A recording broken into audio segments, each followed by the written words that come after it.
virtual para você dar o seu nome, ela vai preparar uma ficha de inscrição para você responder e a gente vai, ao longo dos dias, explicando melhor como vai funcionar, tá certo? Pode trabalhar jovens a partir dos 13 anos, tá bom? Por quê? Porque a escola bíblica, a EBF, vai ser para crianças até 12 anos. Então, se você tem a partir de 13, você pode trabalhar. Os nossos alunos de escola bíblica, que têm menos de 13 e mais de 11, ou seja, Alice, os nossos alunos podem trabalhar também. A gente vai só dizer em que área você vai poder servir. Mas, se for aluno da escola bíblica e quiser trabalhar, e não tem 13 anos ainda, vai me procurar que você vai poder trabalhar. Se você não for aluno da escola dominical, você precisa vir para ouvir a palavra do Senhor.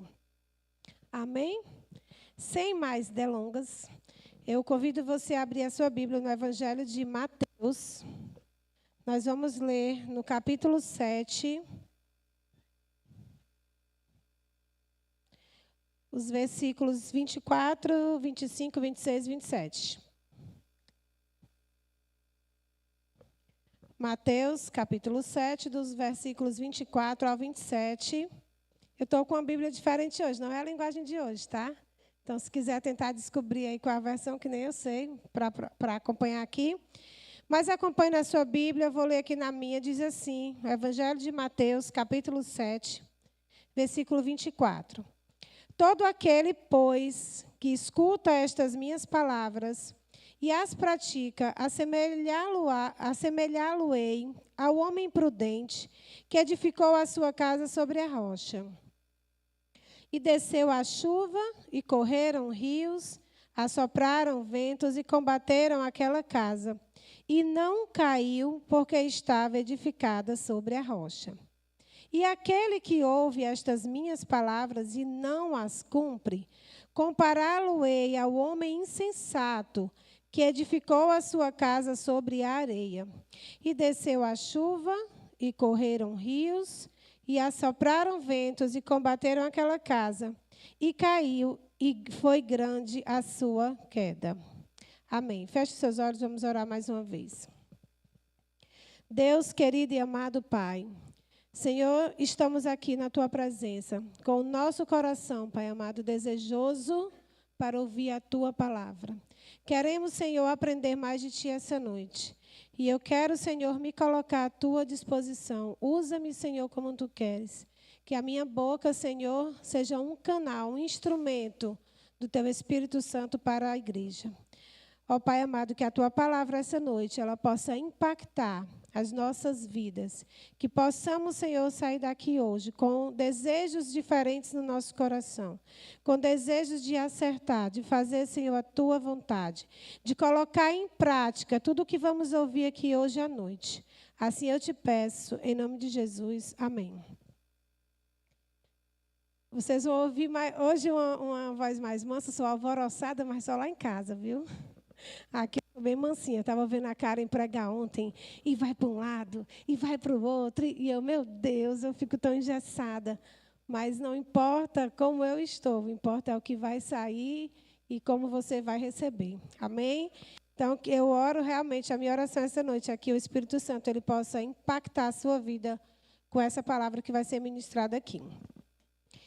Eu queria só, antes de começar a trabalhar propriamente dito nesse capítulo 7, queria só contextualizar você, caso você ainda não saiba, em que circunstância Jesus falou essas palavras. Jesus, no capítulo 5 desse mesmo Evangelho de Mateus, ele começa o tão conhecido Sermão do Monte. No capítulo 5, ele traz os valores que Deus abençoa. Ele diz, quem é bem-aventurado? E aí ele começa a falar os valores do reino, o que realmente importa para o cristão, os valores de Deus, os valores do céu. Então, ele começa, no capítulo 5, trazendo para a gente esse sermão. No capítulo 6, que é uma continuação, ele ainda está lá falando com a multidão, ele vai nos trazer vamos dizer assim, ele traz vários ensinamentos para a gente sobre a prática da religiosidade, sobre a oração, sobre o jejum. Mas eu poderia dizer que o ápice desse capítulo, Jesus traz para a gente o modelo da oração de um coração verdadeiro. Como a gente deve orar, não com vãs repetições, não com palavras que estão saindo só da nossa boca, mas aí ele traz para a gente um modelo de oração do Pai Nosso. Não para que a gente repita essa oração também, meramente falando, sem refletir sobre, mas para que a gente aprenda a orar com adoração, com petição e com perdão. Então, no capítulo 6, Jesus traz para a gente esse modelo de oração. E aí a gente chega no 7, que é Jesus está finalizando esse Sermão do Monte. E ele finaliza de uma maneira muito espetacular, muito grandiosa. Ele vai trazer para a gente os princípios essenciais para uma vida alinhada com o reino dos céus. Aqui no capítulo 7, ele vai falar sobre o juízo termário, que é logo nos primeiros versículos, né? Sobre julgamento, sobre oração, sobre discernimento e também sobre a construção de uma vida fundamentada na rocha, que é Jesus. Então, essa passagem que eu li para vocês entenderem, ele já está finalizando o discurso dele, vamos dizer assim, o sermão que ele tinha começado lá no capítulo 5. E aí, é sobre esses dois fundamentos que eu li para vocês agora, nós lemos, né, na verdade, na palavra, que a gente vai conversar um pouquinho hoje à noite. Depois de trazer muitos ensinamentos, Jesus vai comparar agora dois tipos de ouvintes. O ouvinte que apenas ouve e não pratica, e aquele que ouve e pratica. Ouve o quê? O que Jesus havia ensinado. Jesus vem numa sucessão de ensinamentos. Então, ele vai finalizar dizendo assim: todo aquele, pois, que escuta as minhas palavras e as pratica, aí compara. E depois, todo aquele que ouve, mas não as pratica, e aí traz a comparação. Então, vamos lá. Ele vai trazer essas duas comparações. Aquele que escuta e pratica, aquele que escuta e não pratica. Todo mundo escuta. Aqui, nas palavras de Jesus, todo mundo teve a oportunidade de ouvir. E eu quero abrir um parêntese para dizer para vocês que saber o que é certo não significa fazer o que é certo. Está cheio de gente fazer que nem o Cícero disse hoje de manhã. Nerd, o quê? Como faz expressão? Tipo um nerd gospel, né, Cícero? Está sabendo de tudo. Um nerd atribulado, sabe de tudo, mas não pratica, não adianta de nada, né? Saber a palavra de Deus e não praticar. Eu me lembrei das duas noras de Noemi, né? Ruth e Orfa. As duas sabiam o que tinham que fazer, mas só uma fez o que era certo. Todas as duas sabiam que deveriam acompanhar a sogra, cuidar da sogra, mas uma fez isso, a outra não fez. Então, saber o certo não significa fazer o certo. Que hoje nós possamos saber e fazer o que é certo. Amém? Então, vamos lá. Vou ler de novo aqui, rapidinho, para vocês. Ele diz assim: o que ouve e pratica está comparado a um homem que edificou a sua casa sobre a rocha. Foi o que aconteceu. Desceu a chuva, correram rios, assopraram ventos e combateram aquela casa. A casa caiu? Não. Depois, o que ouve e não pratica? Construiu a casa sobre a areia. O que foi que aconteceu com essa casa? Veio a chuva, os rios correram e assopraram os ventos. Do mesmo jeito, só que essa casa caiu. Observem que ambas as construções sofreram o mesmo tipo de adversidade. Chuva, rios transbordaram, ventos sopraram. Se a gente observar, veio a adversidade de tudo quanto foi lá. Da chuva vem da onde, meu povo? Do céu está onde? Qual a direção? De cima. Os rios, quando transbordam, vêm por onde? Por baixo. Os ventos sopram por onde? Por todos os lados. Então, veio a adversidade de tudo quanto era canto, mas veio igualmente para as duas casas. Então, por que só uma caiu e a outra não? Aí Jesus vai explicar. Uma delas estava alicerçada na rocha. Os alicerces dessas duas casas eram diferentes. Você sabe o que é um alicerce? A Catiana estava aqui falando que a família é um projeto de Deus. Para se fazer um projeto, a gente precisa estudar. Vamos tratar de projeto civil.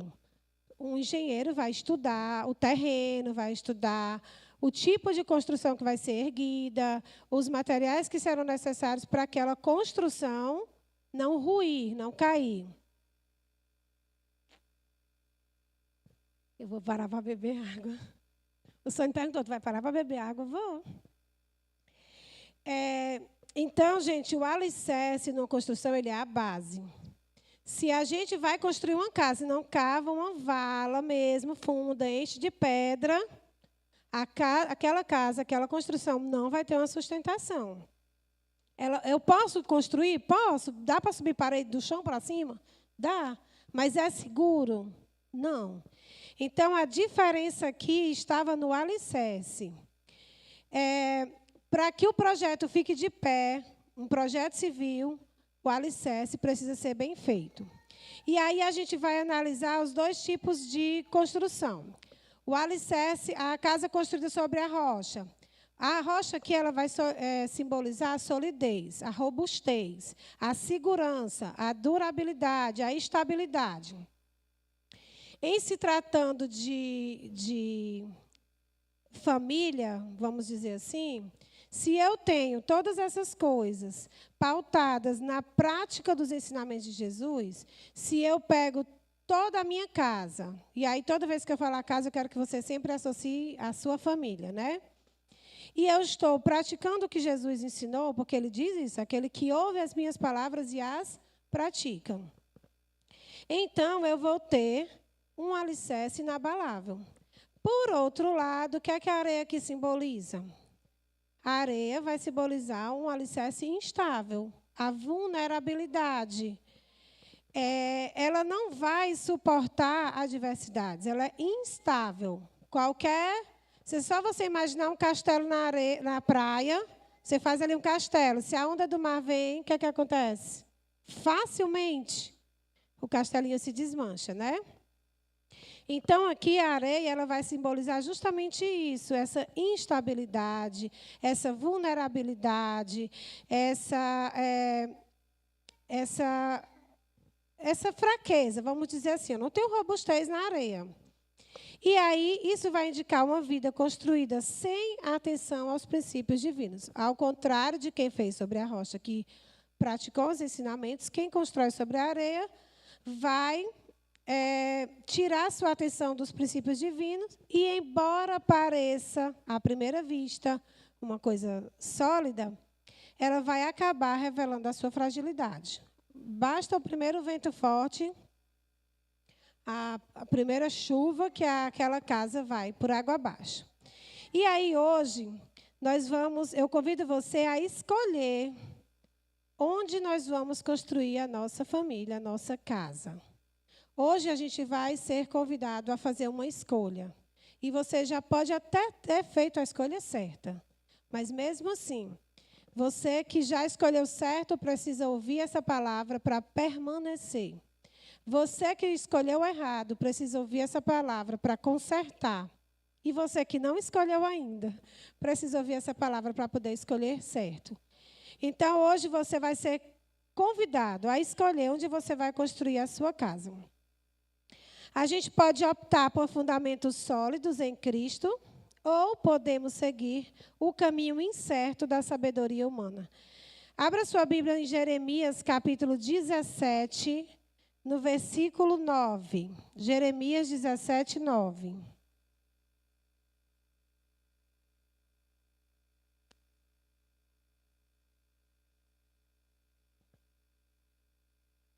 Amém? Diz assim a palavra do Senhor: enganoso é o coração, mais do que todas as coisas, e perverso, quem o conhecerá? Então, se a gente escolhe pela sabedoria humana, está aí o conselho, né? O que é que diz em Jeremias? O nosso coração, ele é enganoso. Então, cuidado com o que você vai escolher.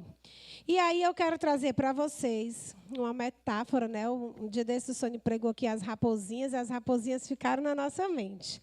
Acho que é por isso que Jesus explicava também as coisas por parábolas. Porque histórias, elas nos ajudam a compreender melhor. Ilustrações, elas nos ajudam a compreender melhor. Então, hoje a gente vai conhecer 5 pedras que, colocadas no alicerce da nossa casa, da nossa família, farão com que o nosso projeto permaneça firme e inabalável, mesmo diante das adversidades. O projeto de Deus para as nossas vidas é o melhor possível, acreditem. Mas, infelizmente, nem sempre nós nos disponibilizamos a fazer aquilo que o Senhor projetou para nós. Nós temos a liberdade de escolher. E nem sempre escolhemos o que é certo. O projeto de Deus, ele é infalível, ele não vai falhar. Mas nós, como seres humanos, também fazemos projetos. E eu tenho certeza que ninguém aqui pensa, ou arquiteta, ou faz projetos ruins para a sua vida, para a sua casa. Eu penso que a gente sempre quer o melhor para as pessoas que a gente ama. Então, eu vou trazer aqui para vocês 5 pedrinhas, não as de Davi, né, mas 5 pedras que serão alicerces nesse projeto chamado família.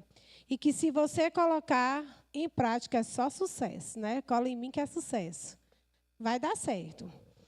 Então, a pedra 1 é oração e estudo da palavra. Nós vamos ler Salmo 119. Abra aí, por favor, a sua Bíblia. No Salmo 119. Salmo bem pequenininho, né? Nós vamos ler os versículos 11 e 12. Salmo 119, versículos 11 e 12. E depois a gente lê o 105, tá? Então, diz assim o versículo 11. Escondi a tua palavra no meu coração, para eu não pecar contra ti. Bendito és tu, ó Senhor. Ensina-me os teus estatutos. Aí o 105 é um versículo também bem conhecido da gente. Ele diz assim: lâmpada para os meus pés é a tua palavra e luz para o meu caminho. Então, primeira pedra para o nosso alicerce. Imagina que está todo mundo construindo aqui a sua casa, a gente vai colocar a primeira pedrinha. É a oração e o estudo da palavra. Assim como uma pedra sólida é fundamental para a construção, a oração e a leitura da palavra de Deus são essenciais para uma família firmada na rocha. Quando eu falo em leitura, eu me refiro à prática. Né? Como eu já comecei dizendo isso. Não somente ouvir, mas ser praticante. Tiago 1:22 diz, sejam praticantes da palavra, não apenas ouvintes. Precisamos praticar, colocar em prática aquilo que temos ouvido, que temos aprendido. Hoje de manhã, na escola dominical, a gente estava estudando sobre santificação, e aí o Ricardo trouxe um exemplo de um seminário que ele ia apresentar na faculdade, e até foi bem elogiado, porque ele trouxe com uma linguagem bem acessível, que ele juntamente com sua equipe, conseguiram facilmente transmitir o recado, vamos dizer assim, né? Facilmente falar sobre aquele conteúdo. E aí eu até falei, Ricardo, se você me pedir se você vier conversar comigo sobre didática de ensino, sobre a língua portuguesa propriamente dita, certamente eu vou desenvolver isso com facilidade, porque eu vivo isso praticamente todos os dias. É uma coisa que já faz parte da minha rotina. E a mesma coisa somos nós cristãos. Se nós ouvimos e praticamos a palavra do Senhor, isso vai acontecer naturalmente. Porque já faz parte da nossa essência. Estudar a palavra e praticar aquilo que temos estudado. Se a gente precisar fazer um evangelismo, fazer um estudo bíblico com alguém, a gente vai saber o que dizer, porque já faz parte da nossa vida. Então, aqui, a primeira pedra é o estudo da palavra de Deus associado com a oração. Isso de forma individual e isso de forma coletiva na sua casa. É muito importante que a gente dedique tempo para orar em família, que a gente dedique tempo para estudar, fazer pequenos devocionais. Né? É fácil fazer isso? Não é fácil. Sabe por que não é fácil? A Catiana já falou aqui para a gente hoje à noite. As famílias, elas são alvo de Satanás. Porque o inimigo sabe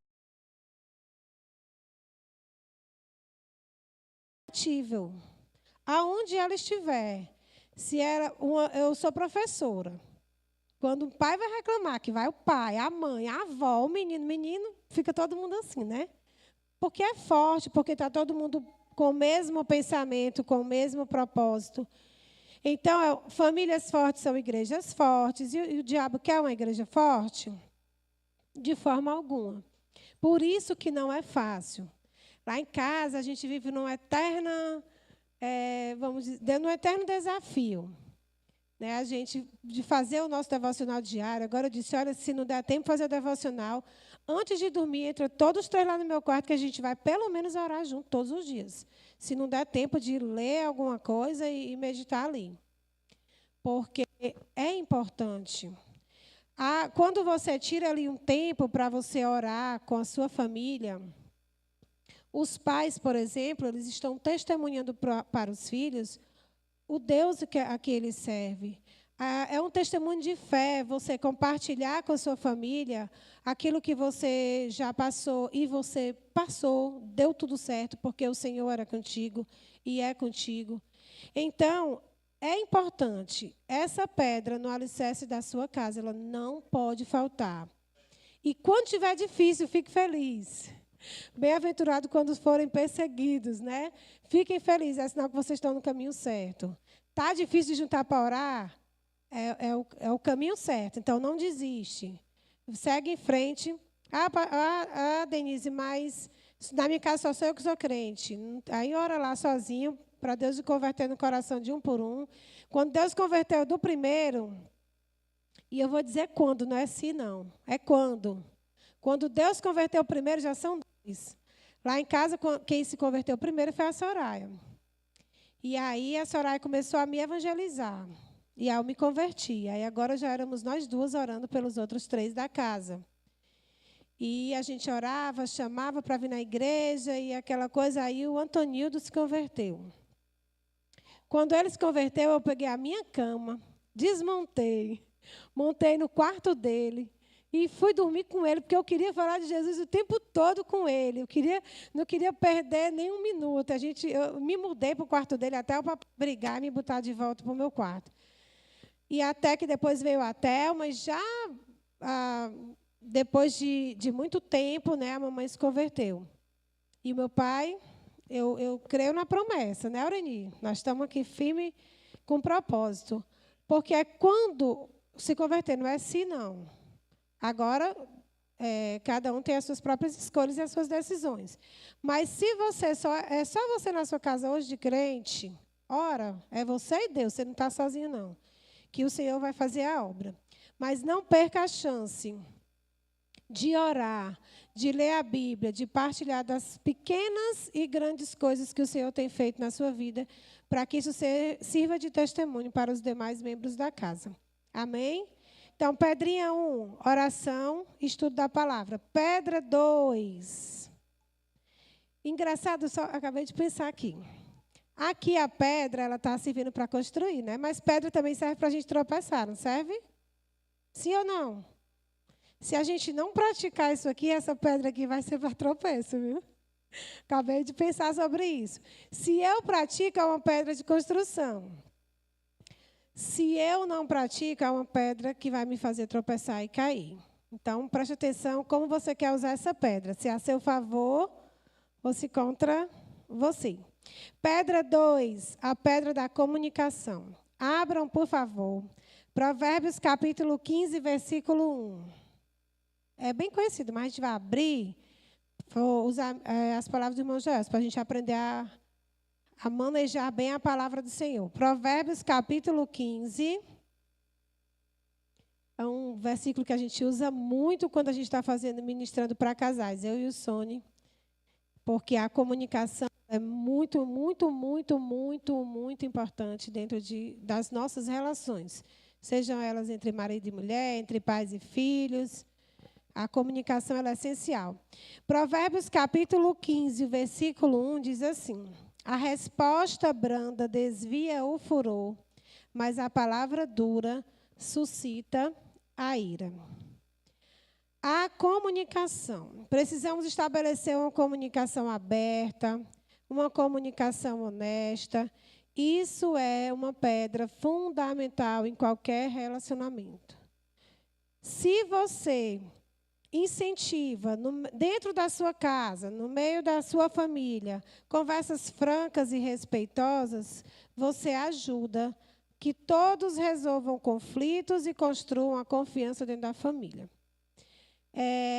Às vezes, a gente tem a tendência de fazer a opção do silêncio, mas não é a melhor opção, eu estou dizendo por conhecimento de causa. Eu luto contra isso, porque o desejo da minha carne é o silêncio. Se eu estiver chateada, dá um gelo. Mas não é a saída, é a pedra que vai nos fazer tropeçar. Não é a pedra que vai edificar. Então, a gente precisa ter uma comunicação aberta, honesta, sincera, para que os nossos relacionamentos sejam saudáveis. Mas prestem atenção. Sinceridade não é sinônimo de brutalidade. Em nome da minha sinceridade, eu vou dizer o que eu quero, o que eu penso, doa quem doer, porque eu estou sendo verdadeira, honesta e sincera. Não é assim também que funciona a comunicação. A comunicação, ela só existe quando alguém fala e alguém entende. Esse é o princípio da comunicação. Se eu estiver falando em português para um público que só domine a língua inglesa, não vai haver comunicação entre a gente. Certo? Então, como é que vai haver comunicação se eu só falo, não deixo que o outro fale, e que eu falo o que eu bem quero, o que eu bem entendo, porque eu sou verdadeira? Ah, meu filho, se não aguenta a verdade, o problema é seu, eu vou dizer. Não é assim. São conversas abertas, honestas, sinceras, mas com amor. A gente precisa estabelecer uma comunicação pautada no amor, porque senão ela não vai funcionar. Vocês estão entendendo? Amém? Muito bem. Qual foi a primeira pedra? E a segunda pedra? Muito bem. E a terceira pedra? Não falei. Muito bem, estou prestando atenção. A terceira pedra é a pedra do respeito. Vamos lá para 1 Pedro. Pensei, quando o Joel se abre lá, pronto, já falou o meu versículo. 1 Pedro, capítulo 2, versículo 17.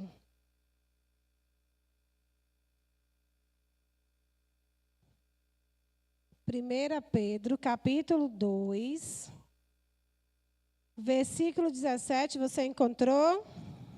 Está lá, né? Diz assim, ó: honrai a todos, amai a fraternidade, temei a Deus, honrai ao rei. Em outra tradução diz: tratai a todos com o devido respeito, amai os irmãos, temei a Deus e honrai a Deus, ao rei. Tratai a todos com o devido respeito. Respeito é fundamental na construção do nosso projeto chamado família. Respeito dentro da família significa reconhecer e valorizar as opiniões, sentimentos e direitos de cada membro. É ouvir atentamente, usar um tom de voz adequado, aceitar individualidades, celebrar conquistas, respeitar os limites, agradecer e reconhecer esforços. Alguém fez algo? Honra aquela pessoa, muito obrigada, porque você hoje lavou a louça, porque você fez a comida para mim. Saber reconhecer o esforço do outro. Um dia desses, o Davi fez um almoço e o bichinho teve a melhor das intenções. Ele queria fazer um frango agridoce. Faltou o agri e ficou só o doce. Mas nós agradecemos, porque a intenção dele foi a melhor. Aí ele foi logo se explicando. Olha, o frango está um pouco doce porque eu botei o mel, não sei o quê. Mas, meu filho, muito obrigada por esse frango docinho, mas vai dar certo. Bota um salzinho por cima que a gente resolve, né? Saber reconhecer o esforço do outro, ainda que não saiu como eu queria, mas alguém se esforçou para fazer aquilo ali por mim. Então, vamos lembrar disso, vamos tratar com respeito, com honra, todos os membros da família. E aqui um alerta aos adultos, né? Nós precisamos ser modelo de respeito, mostrando aos nossos filhos como tratar os outros com dignidade e consideração. O pai pega a maior briga no trânsito, bate boca, discute na presença do filho. Aí o filho chega na escola, bate boca, discute com o coleguinha, o pai é chamado, dá uma bronca no filho, porque o filho tratou mal o colega. Mas o que é que ele fez? Qual foi o exemplo que ele deu? Então, nós somos modelos e precisamos fazer isso de forma correta. Eu me lembro quando o Davi era pequenininho, a gente saiu para comer uma pizza e o Davi pegou o sachê do ketchup e foi levando a boca para partir. Eu tomei. Não, Davi. Na boca, não. Peguei o sachê, botei na boca e abri. Aí ele ficou olhando para mim, tipo assim, né? Como assim? Na boca, não? Então, a gente é modelo. A gente precisa ser um modelo bacana, porque a gente vai ser imitado pelos nossos filhos, com certeza. Então, que possamos ser imitados nas coisas boas, né? Nas nossas qualidades e virtudes. Então, vamos recapitular. Pedra 1, oração e estudo da palavra. Pedra 2, comunicação. Pedra 3, o respeito. Pedra 4, o perdão. É uma pedra que precisa fazer parte do alicerce da nossa construção, do nosso projeto chamado família. Volta aí umas páginas da sua Bíblia e para mim em Efésios, capítulo 4, versículo 32. Efésios 4, 32.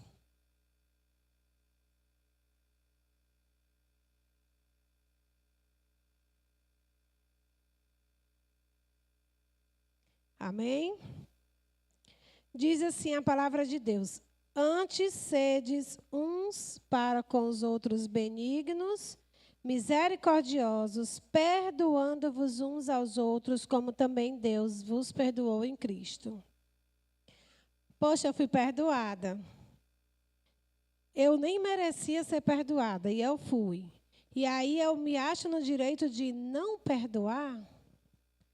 Né? Ontem a gente ouviu uma palavra abençoada sobre o perdão, né? Sobre o sacrifício de Jesus na cruz por nós. Éramos nós quem deveríamos estar ali, éramos nós os Barrabás, né? Vamos dizer assim, mas não, soltaram Barrabás e prenderam Jesus. E ele morreu porque ele me ama. Ele morreu para que eu fosse livre. E aí eu acho que eu não devo perdoar. Porque, porque aí eu vou me humilhar. Se eu perdoar, vou estar me humilhando, né? Então, olha só, praticar o perdão e a reconciliação dentro da família é essencial. Essa pedra promove a cura e a harmonia na família. Perdoar é um ato de amor que liberta tanto quem perdoa como quem é perdoado. Todos nós erramos, todos nós temos as nossas limitações, as nossas fraquezas.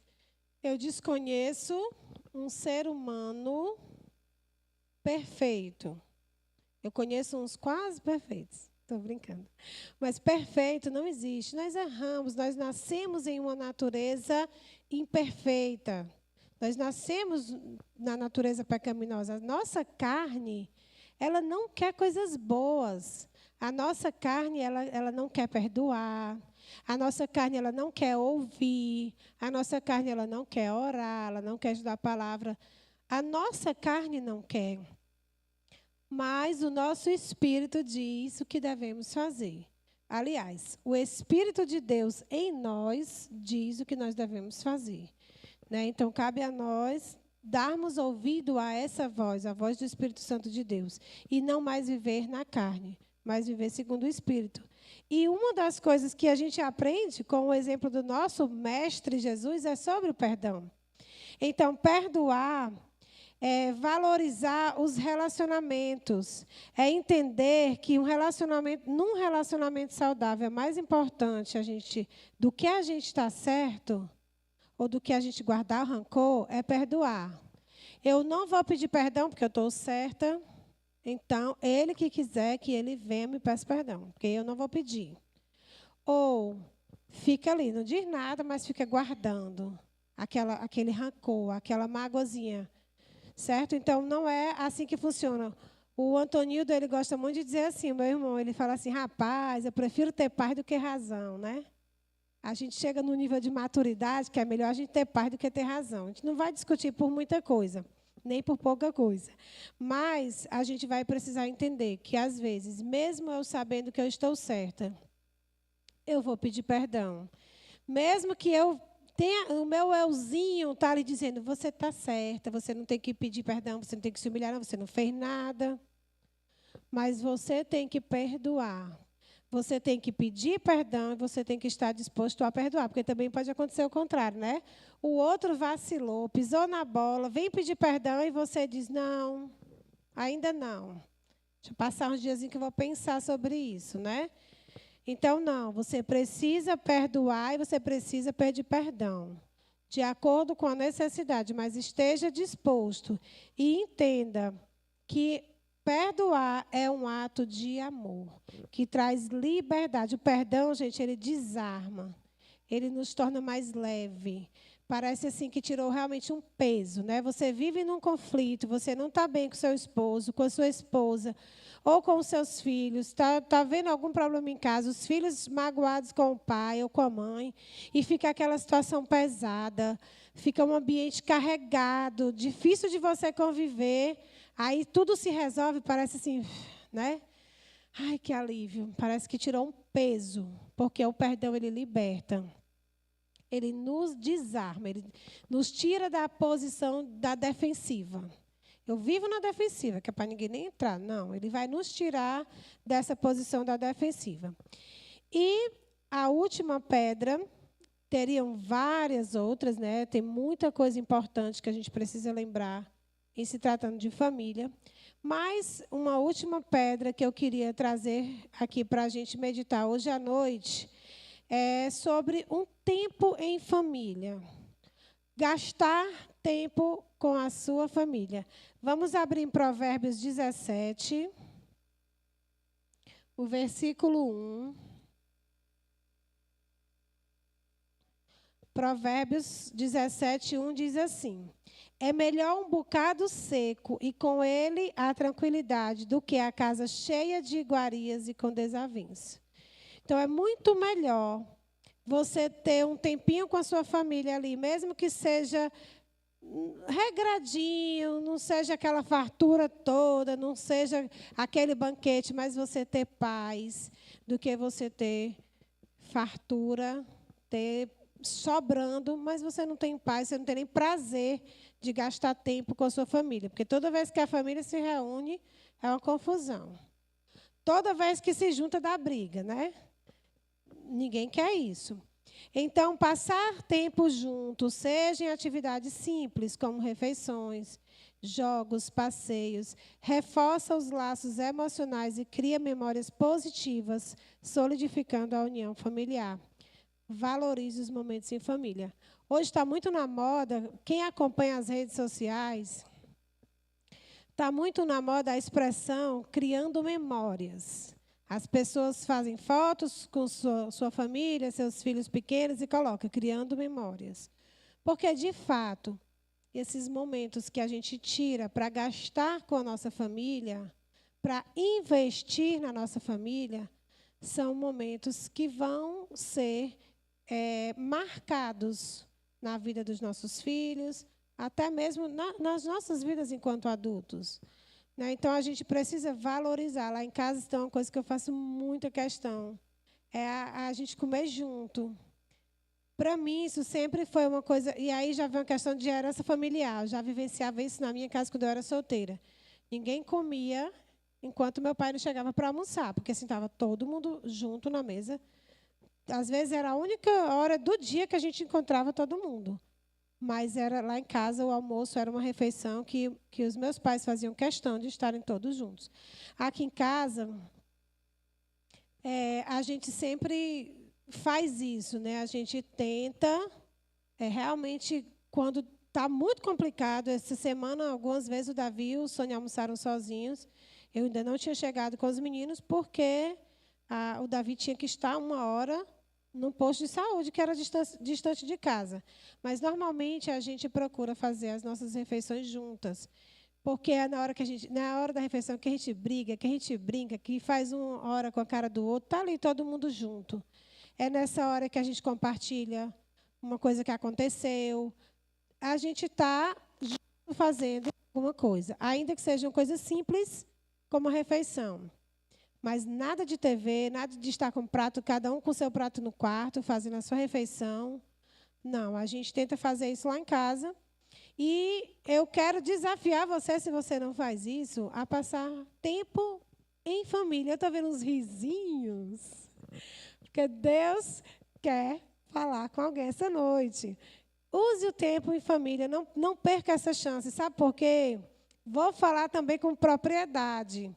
Depois que a gente perde, não tem mais jeito. Isso não é chantagem, gente. Isso não é chantagem. Isso é tão real, vocês não têm ideia.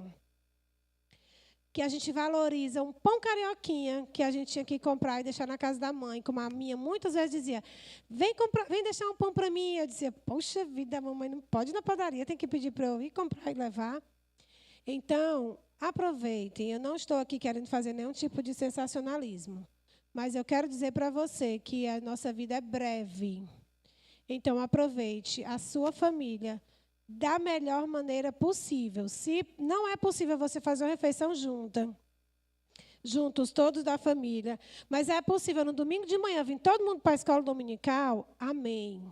É o momento que vocês vêm a pé, vão conversando, ou vêm dentro do carro, ou não sei. Mas aproveitem. Dentro da realidade de cada um de vocês, aproveitem da melhor maneira possível o tempo que vocês podem ter juntos, porque eles vão passar. E eu não estou falando só de morte, também, mas eles vão passar, os filhos vão crescer, os filhos vão casar, vão cada um viver sua vida, e está certo, não tem nada de errado nisso. É para acontecer, é isso mesmo, para casar e cada um viver sua vida.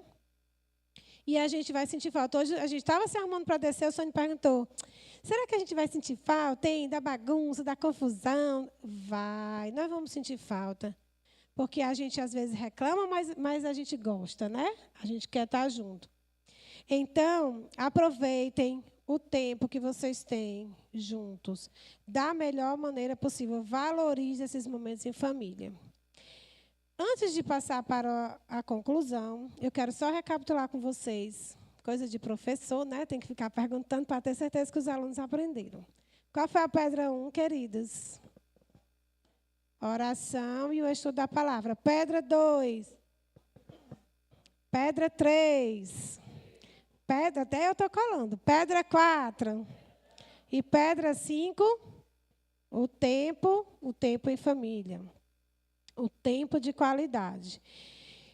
Para a gente finalizar, eu queria que a gente só, voltando aqui para a nossa parábola, né, para o texto que eu li no começo da nossa mensagem. A parábola dos 2 alicerces, ela nos oferece uma perspectiva de esperança e de advertência. A esperança para aqueles que escolhem a rocha, pois mesmo diante das adversidades, a sua estrutura permanece intacta. E uma advertência para os que optaram pela areia, lembrando que as aparências e as soluções fáceis podem levar à destruição. Você pode hoje estar com a sua casa firmada na rocha, está tudo bem, graças a Deus. Mas é importante que você permaneça nela para que a sua casa não venha à ruína. Ou você pode estar pensando hoje, né, assim, poxa, a minha casa não está construída sobre a rocha. Às vezes, a gente até pensa que está fazendo tudo direito, sabe? Sabe aquela história que diz assim, a gente erra tentando acertar? Às vezes, a gente está tão convicto de que está fazendo a coisa certa e nem está, e a gente tem a melhor da intenção. Esses dias eu vi a Fabiola Mello, ela está fazendo umas postagens sobre o sono do bebezinho dela, que ela ainda não conseguiu estabelecer uma rotina de sono para o neném, e para ela está sendo difícil porque ela passa muitas horas do dia acordada junto com o bebê. E aí ela chamou uma profissional do sono para ir na casa dela, ensinar para ela o que ela precisava fazer para que o bebezinho dela tivesse uma rotina de sono mais tranquila. E quando essa profissional chegou no quarto do bebê, a profissional já identificou o primeiro erro, né? O quarto parecia uma discoteca. A luz era vermelha, porque a Fabiola Mello tinha estudado que luz vermelha acalma. Aí ela colocou a luz vermelha toda no quarto do menino. Aí tinha um abajur do lado, para não ficar assim muito escuro quando o neném fosse dormir. E, para completar, a babá eletrônica em cima do berço, que era para ela ficar monitorando do quarto dela, com a luzinha que a babá eletrônica, quando apagava, acendia uma luzinha para poder conseguir filmar ali. E aí, o que foi que a pessoa disse para ela, né? Você está estimulando o cérebro do seu filho e não relaxando. É muita iluminação. E foi dando algumas dicas para ela acertar. Por que eu estou dizendo isso para vocês? Porque, para ela estava fazendo tudo certíssimo. Ela estudou, ela pesquisou qual era a melhor luz, qual era o som do útero, não sei do que, não sei das quantas, e ela estava deixando o bebê mais agitado. Às vezes, a gente está nessa mesma situação. A gente está lendo um monte de livro, está buscando na internet, está conversando com A, B, C, D, sufocado, querendo resolver os problemas da nossa casa. A nossa intenção é a melhor possível, mas a gente está errando. A gente está errando tentando acertar. Por quê? Porque só existe a rocha fundamental que a nossa casa precisa estar alicerçada é Cristo Jesus. É bem certo que existem pessoas competentes, pessoas que estudam, pessoas que podem lhe dar um conselho. Mas se a sua casa, hoje, você olha, ela está em ruína, você olha para tudo quanto é lado, vê a chuva, vieram os rios, veio o vento forte, soprou contra a sua casa e grande foi a ruína, eu quero dizer para você que não está sem jeito, que há esperança. Recentemente, ainda não saímos disso, nós estamos vivendo, a nível de Brasil, dos maiores desastres naturais, eu acho que eu posso dizer assim, na história do nosso país e na história do estado do Rio Grande do Sul, eu sei que foi essas enchentes que assolaram o estado, né? E eu estava vendo uma reportagem desses tipo SBT Repórter, Record Repórter, esses programas assim. E tinha uma mulher que ela tinha voltado para a sua cidade, porque lá na cidade dela as águas já tinham baixado. E os moradores foram autorizados a voltar para a sua casa, né, vamos dizer assim. E ela estava sentada num banquinho, ela de um lado, a filha do outro, com a mão assim no queixo, olhando para o que um dia tinha sido a casa dela, porque não tinha mais nada lá. Estava tudo em ruínas, literalmente. Não tinha tijolo sobre tijolo. E o repórter perguntou, e agora? E ela disse, agora? Acabou. Eu não tenho mais o que fazer. Está tudo destruído. Recomeçar, não consigo ver essa possibilidade. Porque uma pessoa sem esperança, ela não consegue ver a possibilidade de um recomeço. Mas nós servimos um Deus que nos dá esperança. E nós temos a chance de recomeçar todos os dias. Eu fiz hoje, não deu certo, pois amanhã eu vou tentar de novo. Eu vou recomeçar, eu vou buscar o meio certo para eu chegar na edificação da minha casa, mas eu não vou desistir. Há esperança para uma casa em ruína. Ainda há o que ser feito. Ainda temos o que fazer para não ficar com a mão no queixo, desesperançoso, olhando para a situação e achando que não tem mais jeito. De fato, se a gente ficar só com a mão no queixo, nada vai acontecer. Mas se nós agirmos em Deus, nós conseguiremos. Amém? E para finalizar mesmo, porque diferente do sonho, eu não mando ninguém ficar em pé antes de terminar. Finalizando, todo mundo sentado, a gente estava louvando acho que foi a primeira música logo, que foi a bênção, né? Que a Lia pediu que a gente se juntasse em família para louvar. E o Espírito Santo, ele me deu assim um boom, sabe? Porque a gente estava cantando assim. Eu até deixei aberto aqui para eu não esquecer. Ele diz assim, né? Que a sua presença te acompanhe por detrás, por diante, do teu lado e em ti. A presença do Senhor, ela nos acompanha em todas as direções. Assim como as adversidades dessas casas, elas vieram por cima, por baixo e pelos lados. A presença do Senhor, ela vem por cima, ela vem por baixo e ela vem por todos os lados. Nós não estamos sozinhos. A presença do Senhor é conosco. E eu creio que onde há o Espírito do Senhor, não existe chance de dar errado.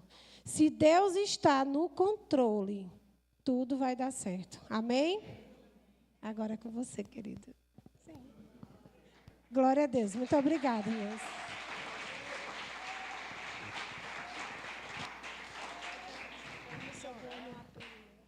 Glória a Deus. Paz do Senhor, irmãos. Eu pensei que ela ia me entregar, que do dia de quarta-feira, quando o Flamengo joga, aí eu janto lá no meu quarto, comendo de frente à TV, né? Para não dizer que também só eu que falo, né, dos filhos, ela hoje entregou o Davi também, irmão. Tá vendo? Só vir para cá, irmão, que o negócio pega. Eu vou pedir para você ficar de pé, para eu dar os final ainda. Me alfinetou, irmão. Você está vendo aí? A irmã pegou o microfone e já foi logo, né? Poder nas mãos, microfone. Poder nas mãos. Brincadeira, né, irmãos? Palavra abençoada, palavra de Deus. Irmãos, é colocar em prática. Não tem segredo, não. Não tem segredo, não. É colocar em prática. É difícil. Não é fácil. É difícil. Mas temos que praticar. Não tem outro jeito de resistir às adversidades da vida. Não tem. Não tem como evitá-las. Não tem. Elas virão. Jesus nunca ensinou. A palavra de Deus não ensina dizendo assim, olha, faz isso que não vai acontecer nada de errado na tua vida. De jeito nenhum. Não tem essa informação na Bíblia. Essa informação, se existe por aí, é heresia, é mentira. Não tem como evitar. Obviamente que quando a gente faz as coisas certas, muitas coisas nós conseguimos evitar, né? Obviamente, se fazemos as coisas certas, muitas coisas ruins na vida nós conseguimos evitar. Mas, infelizmente, a gente está aqui sujeito a essas coisas.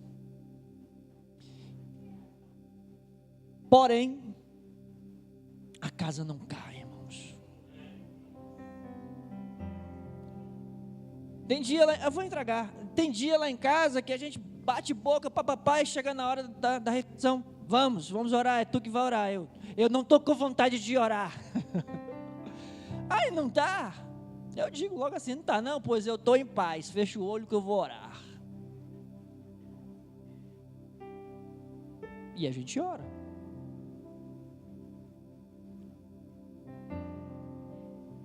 Para mim isso é ser perfeito, irmãos. A minha família é perfeita. A gente discute, mas a gente termina com oração.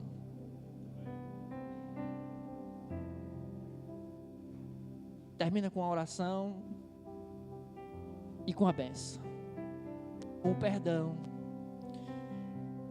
Mais uma vez, lembra da canção, né? A canção que nós entoamos aqui? Lá em casa posso ser quem realmente sou, né? Aí tem a história lá. Quando a mágoa tem razão, prevalece o perdão. Meu irmão, a Denise faz muita raiva, irmão. Eu estou descontando. Mas prevalece o perdão. Ontem de manhã, sábado, né? Ontem. Fazia tempo, né, amor? Que a gente não acordava, tomava um café juntos. Orava, lia a Bíblia. Os meninos tudo dormindo. E a gente fazendo isso, nós dois. Irmãos, é bom demais, cara. É bom demais. A gente sempre fazia nas quartas-feiras, ano passado, né? Que era a quarta-feira que ela tinha folga da escola. A gente tomava café juntos. Mas esse ano ela está tendo aula todos os dias. E aí, ontem nós fizemos. Eu senti assim uma alegria tão boa. Tão apaixonado. Mas é bom demais, irmão, tomar café. É bom demais. Senta aí com os amigos, toma um café. De manhã, com quem que eu estava conversando? É com o Cícero. Não é, Cícero? Eu disse, rapaz, Cícero é bom demais sentar aqui e tomar um café. Ele disse, o Alex aqui gosta. O Alex toma de manhã, toma de tarde, toma de... O Alex toma café depois do café, depois do almoço, depois da janta. O Alex toma café. Irmãos, mas é exatamente o estarmos juntos, dedicar tempo juntos, qualidade, com família, amigos, irmãos. Praticar, se nós praticarmos, a casa não cai, irmão. É certo, é praticar, a casa não cai. Vem problemas, vem, mas se a gente estiver fazendo o que a palavra de Deus nos diz, o final é vitória, irmãos. O final é vitória. Feche seus olhos, vamos orar. Interceda pela sua família nesse momento e faça um compromisso com Deus. Deus, eu vou me esforçar mais ainda de obedecer a tua palavra. Obedecer a tua palavra. Porque eu desejo minha casa sempre uma casa edificada, uma casa de bênção, uma casa de bênção. Senhor meu Deus, Pai querido e amado, Deus santo, Deus de graça, Deus de misericórdia, Senhor das nossas vidas, Senhor das nossas famílias, Pai, em Teu nome, nós clamamos aqui, Senhor Deus, pedimos a Tua bênção, a bênção do Senhor, que nos cerque por todos os lados, que a boa mão do Senhor, aleluia, seja sobre nós, sobre a nossa família, ó Deus, sobre os filhos dos nossos filhos, de geração em geração, seja a presença do Senhor, o cuidado do Senhor, ó Deus, como ali, Moisés não queria avançar 1 metro que fosse, 1 centímetro que fosse, na sua caminhada, se a tua presença não estivesse com ele. Pai, igualmente nós não queremos ir a lugar nenhum se a tua presença não for conosco, porque nós sabemos que contigo, Senhor, podemos enfrentar as tempestades, contigo, Senhor, podemos enfrentar, Senhor Deus, um deserto escaldante, contigo, meu Deus, nós podemos enfrentar a noite escura e fria. Oh Deus, nós sabemos que contigo nós podemos enfrentar toda e qualquer circunstância,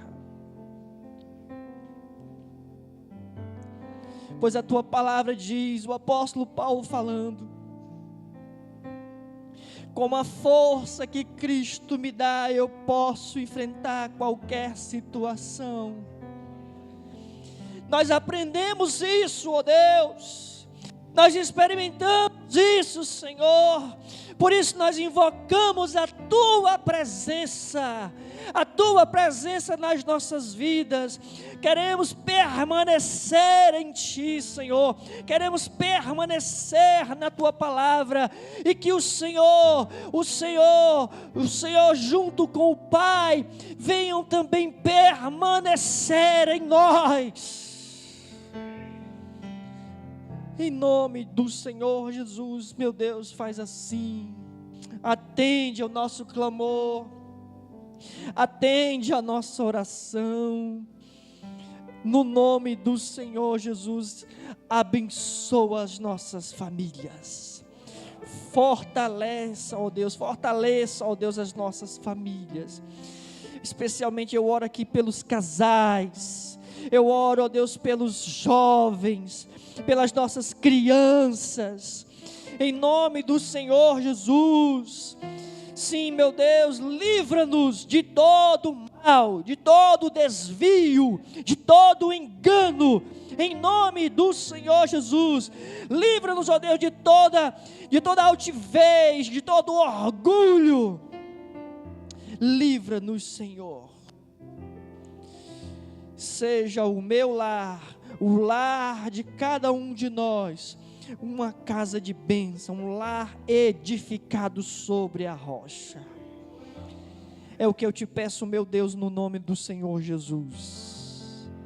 Se você concorda, diga amém. E glorifique ao Senhor, aleluia, aleluia, oh, aleluia, aleluia, aleluia. Queridos, essa é uma noite de culto de família. Eu quero chamar aqui o Atos. Cadê o Atos? Vem cá, Atos. O Atos, ele é parte do corpo de Cristo, né? Nasceu na fé já, Atos? Ou não? Ou se converteu depois? Nasceu na fé? Converteu depois, né? Para quem não sabe, ele é filho do pastor Gonçalves, lá de Manaus. E quando o Atos veio para Fortaleza, né? Casou. Ele era membro de uma igreja wesleyana em Manaus. E ele veio automaticamente para cá. E para nós já estava tudo resolvido, né? Membro da igreja wesleyana. Mas eu disse, Atos, eu gostaria de formalmente receber você como membro da família wesleyana da igreja Bela Vista. Formalmente. Família. Aqui a gente vai brigar, vai discutir. Vai se perdoar, se ajudar.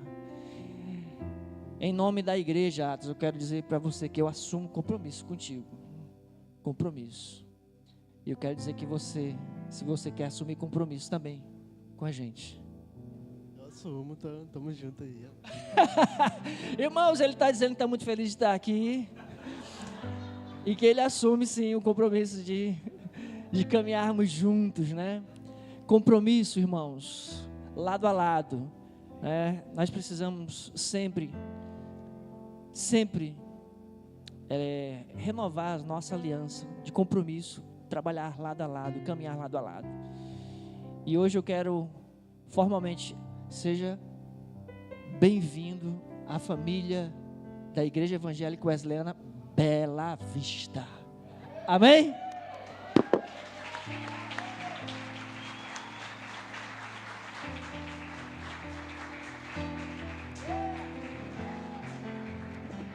Tua família aí, Atos. Olha aí que é gente. Olha aí que é gente. Irmãos, eu quero também, especialmente, chamar mais duas pessoas aqui à frente. Eu quero chamar aqui meu irmão Damião. Eu tenho um respeito, uma admiração muito grande pela vida do irmão Damião. O aniversário dele foi sexta-feira. Sexta-feira. Aniversário do homem.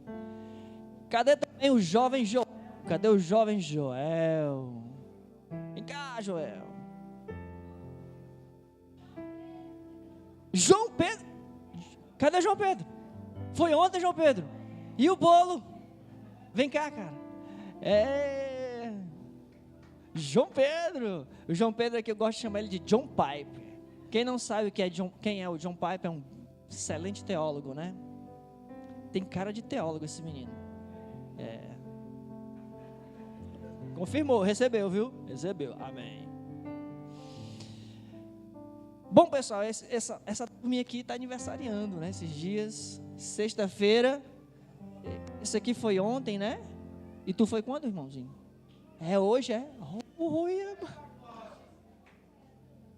Tem mais alguém aí, irmão? Está escondendo o bolo? Que eu não sei. Acho que não, né? Glória a Deus. Eu estou feliz pela vida desses irmãos. Tão feliz pela vida do Joel. Muito feliz pela vida do João Pedro. Mas eu quero te dizer, irmãos, eu estou muito feliz pela vida do irmão Damião. Irmão, chegar lá é uma bênção, né? Olha, a estrada de vocês está praticamente começando, viu? Quando os cabelos de vocês estiverem assim, aí, se vocês estiverem eu creio que vocês estarão firmes, fiéis, perseverando, né? Até o fim. É chegar lá, irmão, é chegar lá. Amém? E eu também gostaria de lembrar, hoje seria aniversário da irmã Demita, né? A nossa irmã, a querida irmã Demita, esposa do irmão Damião. E como uma só carne, eu acredito que Deus está abençoando do mesmo jeito. Amém? Vamos orar. Senhor meu Deus e Pai querido e amado, Pai, eu peço a Tua bênção especial pela vida dessas pessoas que estão aqui.